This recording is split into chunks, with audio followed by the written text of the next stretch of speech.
یہ عباس اطہر صاحب کے متعدد جو ہیں وہ ٹی وی شوز پر ان کی ویڈیو پیغام ان کا جو ہے موقف ہے وہ ریکارڈڈ ہے، آپ جہاں بھی دیکھ سکتے ہیں، ٹھیک ہے جی۔ اور دوسرا اس بات کا جواب ذوالفقار علی بھٹو صاحب نے اپنی اس مشہور زمانہ کتاب اگر مجھے قتل کیا گیا اس میں بھی دیا ہوا ہے، اور یہ میں آپ کو جو ہے تو سنا بھی دیتا ہوں پڑھ کے کہ بھٹو صاحب اس میں کیا لکھتے ہیں۔ میں نے پہلے بھی ایک ویڈیو بنائی تھی، اس میں بھی میں نے یہ چیز بتائی تھی۔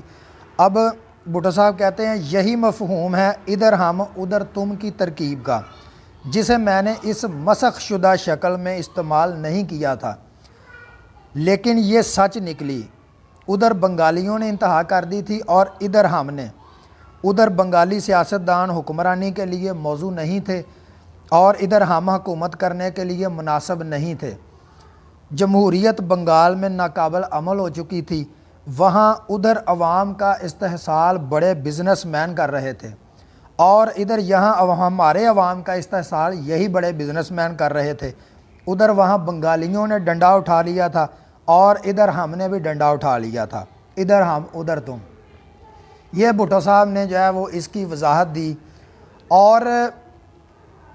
وہ اتنا بڑا لیڈر تھا، آپ تو چیمپئن ہونے کے دعوے دار ہیں۔ ایک تو اس وقت جس بندے کی کابینہ کا یہ وزیر ہے، میں بارہا اپنی ویڈیوز میں کہتا آ رہا ہوں کہ ان جیسا بڑا فراڈیہ اور ٹھگ اس ملک میں کوئی نہیں آیا، کیونکہ ریاست مدینہ کو پوری دنیا جس کی مثالیں دیا کرتی تھی، انہوں نے آ کر اس ریاست مدینہ کو مذاق بنا کے رکھ دیا، اور اپنے قول و فعل میں اتنا تضاد ہے ان لوگوں کے، اور جو ان کی پارٹی کا ہیڈر اس وقت ملک کا پرائم منسٹر ہے عمران خان صاحب، قول و فعل میں اتنا تضاد ہے، اور وہ تو بندہ جو ہے وہ صادق اور امین اور لیڈر ہو ہی نہیں سکتا، ٹھیک ہے جی۔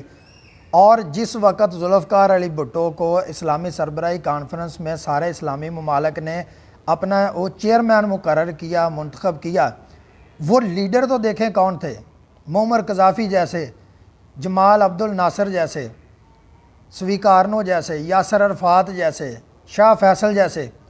وہ ان لوگوں نے اسے اپنا چیئرمین منتخب کیا۔ وہ اس کے سر پر کچھ سینگ نہیں اگے ہوئے تھے،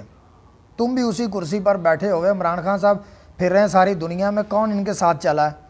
یا کتنے اسلامی ممالک کو انہوں نے یہ لیڈ کر رہے ہیں مصروف۔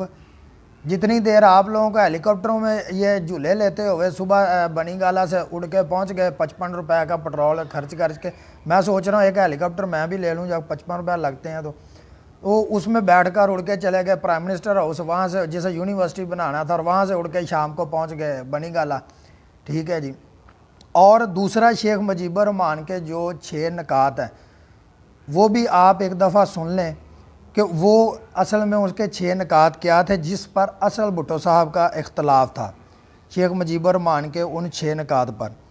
سب سے پہلے تو یہ ہے کہ شیخ مجیب الرحمان کے جو 6 نکات ہیں ان سے پہلا جو نقطہ ہے وہ کہتا ہے کہ 1940 کی قرارداد لاہور کی روشنی میں ایک وفاق پاکستان میں ایک ایسے پارلیمانی نظام کی ضمانت دی جائے کہ جس میں بالغ رائے دہی کے بنیاد پر براہ راست منتخب شدہ قانون ساز اسمبلی کو بالادستی حاصل ہو، ٹھیک ہے جی۔ اور پھر وہ کہتا ہے مرکزی حکومت کے پاس صرف 2 محکمے ہوں، دفاع اور خارجی امور، یعنی وفاقی حکومت جو ہوگی اس کے پاس صرف وزارت خارجہ اور وزارت دفاع ہوگی، اس کے علاوہ کوئی محکمہ وفاقی حکومت جو ہے اس کے انڈر نہیں ہوگا۔ اور یہ جو دفاعی وزارت دفاع والا جو پروگرام ہے جو اس کی تجویز ہے، اس کا بھی میں آپ کو اس کے آخری شق میں بتاؤں گا کہ اس کی وہ نفی ہو رہی ہے، ٹھیک ہے۔ دونوں صوبوں کے لیے الگ الگ لیکن قابل اعتماد کرنسی کا نظام ہو، یعنی کرنسی دونوں صوبوں کی، دونوں حصوں کی ملک کی الگ ہو۔ یہ کہاں پہ ہوتا ہے جی؟ یہ ایک ملک ہوتا ہے کہ جس کی 2 کرنسیاں ہوں۔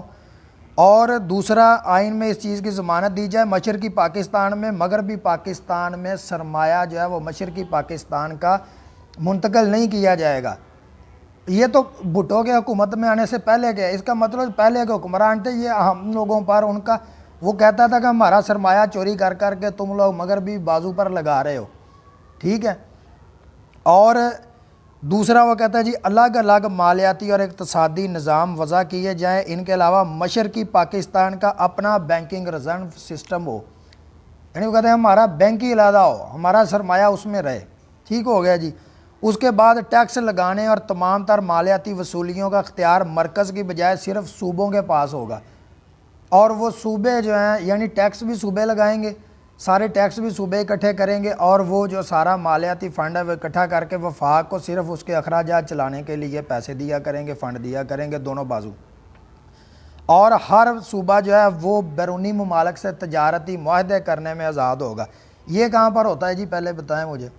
اور دوسرا وہ کہتا ہے کہ جی مشرقی پاکستان کو الگ فوج یا نیم فوجی دستے رکھنے کی جو ہے وہ اجازت دی جائے۔ اب کس صوبے کی اپنی علیحدہ فوج ہوتی ہے، یہ اس کے یہ 6 نکات تھے جس پر ذوالفقار علی بھٹو کو اعتراض تھا، اور بھٹو صاحب کہتے تھے کہ یہ پانچ ملک جو ہیں بنانے کے مترادف ہیں، یہ جو تجاویز ہیں اس کی 5 صوبوں کو 5 حصوں کو، ملک کے 5 حصوں کو 5 الگ ملک بنانے کے مترادف ہے، ملک کے 5 ٹکڑے کرنے کے مترادف ہے۔ میں پہلے بھی اپنی ویڈیو میں کہہ چکا ہوں، اب بھی میں کہہ رہا ہوں کہ اگر جن بندوں کو یہ مروڑ اٹھتا اور تکلیف ہے اور ان کے نزدیک یہ مجیب الرحمان کے 6 نکات ٹھیک تھے، تو بلوچستان میں اتنی دیر سے علیحدگی پسند تنظیمیں چل رہی ہیں، آپ ان کے ساتھ لڑ رہے ہو، وہ ہتھیار اٹھا کے بیٹھے۔ شیخ مجیب کے آپ کو فارمولہ آپ کے پاس بنا پڑا، آپ یہی 6 جو اس کے نکات ہیں وہ بلوچستان میں نافذ کیوں نہیں کر دیتے؟ کیا تکلیف ہوتی ہے اس وقت؟ اور پھر آپ کو یہ علی امین گنڈا پور تو پہلے بندہ اس سے یہ پوچھے کہ یہ تمہارا امیر المومنین بنا بیٹھا ہوا ہے، اسے بتاؤ کہ یہ 6 نکات ہیں، 2 محکمے اپنے پاس رکھو، دفاع کے اور خارجی امور کے، اور باقی یہ سارے صوبوں کو دو، انہیں اجازت دو، ٹیکس بھی اکٹھا کرے اور تجارتیں بھی کرے۔ کیا تکلیف ہو رہی ہے؟ کیوں نہیں لگاتے یہ اگر اتنے ہی اچھے تھے تو؟ جو شیخ مجیب کے 6 نکات تھے۔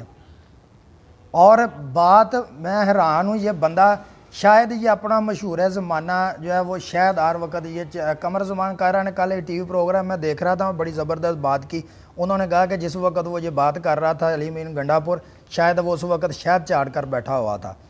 اور جتنی وہ بڑی تعداد نظر آئی تھی وہ جب وہ میڈیا پر آئی تھی تو وہ اس سے لگتا تھا کہ یہ 24 گھنٹے کی خوراکیں ہیں اس بندے کی، ٹھیک ہے۔ تو باقی کو خدا کا خوف کریں، کرتوت ان کے پلے ہے کوئی نہیں ہے، کام آج تک کیا کوئی نہیں ہے، ان کی کارکردگی آپ 3 سال کی پوچھ لیں ان سے، ٹھیک ہے۔ اور جن کو وہ جیلوں میں ڈالا ہوا، 1 روپیہ ان سے ایک دہلی ایک چوانی انہوں سے یہ ایک پائی وصول نہیں کر سکے، اور ان کی سیکیورٹی اور ان کے اخراجات پر جو ہے تو اب تک کروڑوں خرچ کر چکے ہیں۔ یہ ان کی عقل ہے، اور گورننس اور کارکردگی ان کی ہے کوئی نہیں ہے۔ خیر، آپ کو ویڈیو اچھی لگے اسے لائک کریں، کمنٹ میں اپنی رائے آپ نے ضرور دینی ہے، چینل کو سبسکرائب کر لیں۔ اگلی ویڈیو میں آپ سے ملاقات ہوتی ہے، تب تک اجازت دیں، اللہ حافظ۔